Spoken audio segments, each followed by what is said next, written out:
على اصحابك بقى سريعا. التبليغ والدعوه دي جماعه بدات كده لطيفه جدا الحقيقه يعني، وهي احد فصائل الحركه الاسلاميه التقليديه. بدا واحد اسمه الشيخ ابراهيم عزت. لا احنا نتكلم على النشأة دي بقى، ما نشأتش في مصر. دي بدأت في بداية العشرينيات من القرن الماضي على يد فضيلة الشيخ محمد إلياس الكندهلوي في الهند. ولي الدين الكندهلوي. محمد إلياس. محمد إلياس. وده شيخ صوفي؟ لا ليس صوفيا، ليس صوفيا. هذا مما يصار عن التبليغ. التبليغ ليس صوفيا. لا الشيخ نفسه الكندهلوي. لا لا لا ليس صوفيا. هو فكر التبليغ هو الشيخ محمد إلياس الكندهلوي. لكن كيف بدأت في مصر؟ وبالمناسبة أكبر جماعة، أكبر تيار إسلامي عددا على مستوى العالم هو تيار التبليغ. بل قد يكون تيار التبليغ عدده يضاهي أو يزيد باقي التيار الإسلامي كله. بيقولوا في مصر 250,000 تقريبا. أنا حضرت في بنجلاديش أنا شخصيا المؤتمر السنوي العام بتاعهم، كان عدة ملايين، ملايين مش آلاف. أنت بتحبهم يا شيخ؟ طبعا. ليه بقى؟ هم مني وأنا منهم. أنت من التبليغ والدعوة؟ طبعا. وأنا قلت لك أول كلام الجمعية الشرعية. طب كمل عشان عندي الجمعية الشرعية هم مني وأنا منهم. طيب اتفضل يا فندم كمل عشان عندي بس. كويس؟ فبدأ ده بالنسبة في الهند. أما بدايتها في مصر فطبعا قطب المدرسة ورمزها العالم الشهير فضيلة الشيخ إبراهيم عزت، اللي له فضل على كل إنسان أحب الدين في هذه الفترة. يا سلام يا بمسجد أنس بن مالك. هذا كان منارة أشعت النور للعالم كله. لكن في واحد بدأ قبله عشان هو ده طبعا هو الأصل. لكن كان في شيخ اسمه الشيخ خضر، هذا كان في حلوان، هو اللي بدأ الفكرة من الهند. الفكرة بقى ان الشخص يخرج من بيته 3 أيام الى 40 يوم او 4 شهور في سبيل الدعوة لله، مش كده؟ هذه آلية للدعوة. لكن مش هو فكر الدعوة كده. هم الفكرة اولا خلي بال حضرتك، فضيلة مولانا الشيخ ابراهيم عزت كان معتقل مع الاخوان المسلمين. وخرج من السجن فتلقى دعوة التبليغ، لأنه أراد أن المجتمع ينتشر فيه الإسلام. وتصل الدعوة إلى الناس، ممكن يطلع منهم حاكم صالح. كويس. فضيلة الشيخ محمد عبد المقصود والشيخ صلاح أبو إسماعيل كانوا يروحوا يصلوا وراه. تمام. خلفه. كويس. هذه الجماعة بتقوم على، أنا قلت لحضرتك في أول الحلقة، أول الحلقات، إنه الاسم حاكم التبليغ والدعوة. أنا أبلغ وأدعو. آخذ بأيدي الناس إلى الله وأدعوهم دون التدخل في أي عمل سياسي أو الاصطدام بالدولة أو الدخول في خلافات فقهية بين المذاهب. إيه بقى المتطلبات اللي بيقولها أن الشخص يخرج من 3 أيام بره بيته أو 4 شهور 40 يوم مدة كده، أو يمكث في المسجد؟ هو أنا طبعا لما تحدثت، طبعا أنا مش عايز أقول لك إن يعني لو أنا هتكلم عن الجماعات الإسلامية، يعني يعتبر من أكثر الجماعات اللي هي فيها أصدقاء وأحباب، هي حتى هم بيسموا نفسهم الأحباب، اللي هي التبليغ والدعوة. هم بيمثلوا هذا إنه ده آلية للدعوة وليس فرض ولا قرآن. زي ما المدرب بس يصلي. أنا حصلت لي مرة في عابدين حد قاعد جنبي شاب كده على القهوة، والله جاني على القهوة وقال لي اتفضل قوم صلي معانا. شاب لطيف جدا. يعني ما قاليش اكتر من كده. يعني هل بس دي فكرته؟ يعني ان انا هقول لحضرتك، هم بيقول لك زي ما المدرب بيعمل معسكر، مش مدرب، كل مدرب له معسكر. واحيانا ياخد اللعيبه يديهم مكان بعيد. وما يروحش عند زوجته وكده. بيقول لك احنا ده معسكر للتاهيل، في دوره تدريبيه 3 ايام، في دوره تدريبيه 40 يوم، في 3 شهور، وفي سنه كامله. دي جماعه التبليغ. سنه كامله. أعرف، أنا رأيت ناس منهم. ده الشيخ إبراهيم عزت يا فندم. أسأل الله تبارك وتعالى أن يرحمه رحمة واسعة. يعني فضيلة الشيخ نشأت أحمد، احنا اتكلمنا عنه، رمز من رموز السلفية. لكن كان يعتبر من أقرب الناس وأحبهم إلى الشيخ إبراهيم عزت رحمه الله. ده الشيخ إبراهيم عزت. عندي سؤال صغير قوي.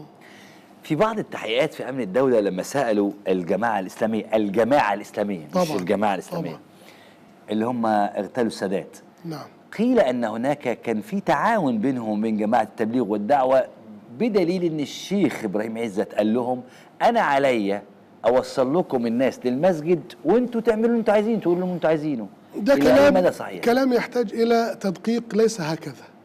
الشيخ إبراهيم عزت كان رمز عند كل المسلمين. كويس. فلما كان بيطلبوه نظرا لغزارة علمه والشيخ ابراهيم عزت كان له منبع سلفي، وكانت له قراءات لسيد قطب.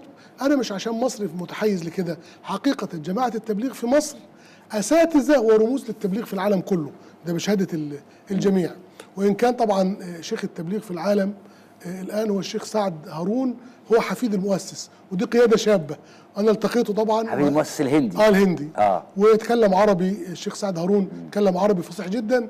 ومما يحسب لجماعه التبليغ انه تولي على هذه الملايين، بيحسب يقال في الهند لهم اكثر من 30 مليون، وفي باكستان حوالي 35 مليون ينضموا الى جماعه التبليغ، ملايين لهم منضمه الى الجماعه. يعني في ملايين من المسلمين عندها القدره انها تنفصل عن بيتها سنه كامله؟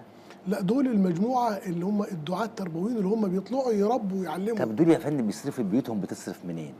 اولا جماعه التبليغ زي ما قلنا على الجمعيه الشرعيه، النفقه يعني في امراء بيطلعوا مع التبليغ، ومع ذلك يدفع زيه زي السائق. ممنوع في التبليغ انه حد يصرف على حد او حد يدفع لحد، انما كله من النفقات. ده بيدخل يعني ايه؟ انا دلوقتي طلعت سبت بيتي واسرتي، طب هياكلوا عيش منين؟ ما هو خلي بالك اللي عملوا سنه دول لما تيجي تعدهم هتلاقيهم افراد من الملايين. طب اللي 3 شهور يا فندم، 4 شهور بيكون عمل حصيله ماديه معينه، بيبقى طلع معاش، لانه مش موظف طبعا، مش موظف بيغيب عن شغله 3 شهور. ما ده اللي عايز اقوله. ويغيب عن مراته 3 شهور. لا بيكون له ظرف معين. لا، بيخرجوا معاهم نسائهم، بيسموه خروج المستورات.